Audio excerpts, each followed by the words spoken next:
You may take your seats.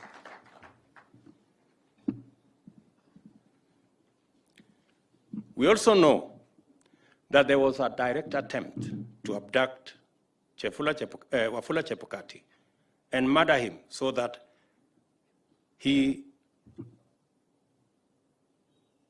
commission would be paralyzed, or a compliant commissioner take over and subvert the people's sovereignty. It was a hard, cold, and lonely time. The threats were dire. The promised rewards very lavish, and the pressure relentless. It matters always that a public... Ladies and gentlemen, brothers and sisters, friends, enemies, and comrades.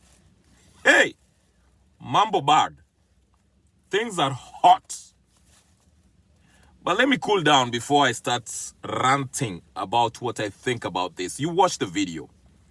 You saw President William Ruto drop a bombshell. That's some serious stuff that he said there, if you understand the implication. This is not rocket science. You heard what he said. There are some people who were out to either kidnap and murder or coerce Mr. Chebukati to announce their preferred candidate. Who are these people? We don't know yet. But one thing is for sure. Now that Mr. William Ruto is the president of the Republic of Kenya, he definitely has intelligence of who might be behind this, okay? And I've seen a bunch of tweets from several members of parliament, senators, and people in the opposition that suggests, they might be culpable, directly or indirectly. We saw some of them during that election when the announcement was almost being made, causing havoc at, was it KICC or Kasarani, whatever the case venue was. But anyway, before I get into it, please, if you haven't subscribed, let me tell you something. Subscribe right now. We are going to dissect this thing, but I'll keep this video short. Subscribe, like, share, comment. Tell me what you think.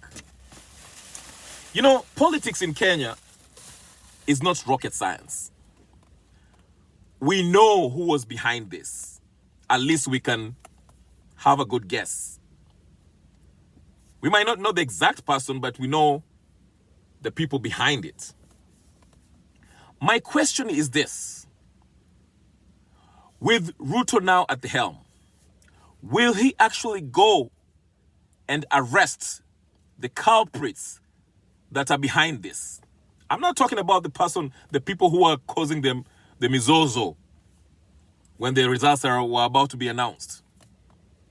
I'm talking about the man behind the curtain, the guy calling the shots. Huh? Let me give you an example. Let's say George Kinoti, under the direction of Uhuru Kenyatta. If there's intelligence, verifiable evidence, hard evidence, that Uhuru Kenyatta gave an order to George Kinoti, and George Kinoti gave an order to somebody else to go and issue a threat to Chebukati and tell him, hey, listen, if you don't announce Raila Odinga as the president, we're going to kill you. If that's the case, my question is, will William Ruto go after Uhuru Kenyatta and prosecute him? Going by history, I don't think this might happen. Because, let me say this. You saw those cases of corruption that week after week we were being told that there was no sufficient evidence. So they were being dropped because they could not prosecute the case because there was no sufficient evidence. People who we know are corrupt, but were never prosecuted. Now, what makes you think that William Ruto might go after these people who are behind the threats and the attempted kidnapping, as per se, of Chebukati? What makes you think he'll do that? What's different this time? Well, let's watch. This is interesting. I know most Kenyans, you heard that speech and you're like, that's just, business as usual. Ruto is just blowing hot air. Maybe he is blowing hot air. But I think this is serious. If someone threatened Chebukati, bribed the member of the commission, attempted or planned to kidnap and murder him, that is some serious allegation. And we cannot take this lightly. I just want to see what action will Ruto and the Ruto administration, what action will they take? Will they actually go after the people who did this? Or is this going to be just another case that's swept under the rug and we move on like nothing happened? Chebukati is now gone. I know some people are asking now, what's next after Chebukati is gone?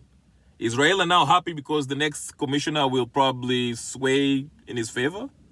I have no idea. I can't sit here and tell you what's going to happen tomorrow because nothing is guaranteed in life. We are living by the mercy of God. But it's very interesting, and I was shocked to hear this. Let's not sugarcoat it. We know the threats came from people who are pro-Azimio. Now the question is, who? Was it Sifuna? Was it Joho? Hassan Joho? Is that the reason why he stepped down? Is it Raila Odinga? He's been quiet lately. Is it Uhuru Kenyatta? We see him wearing ugly shorts and those ugly shirts in the beach. Who was it? Tell us, Mr. President.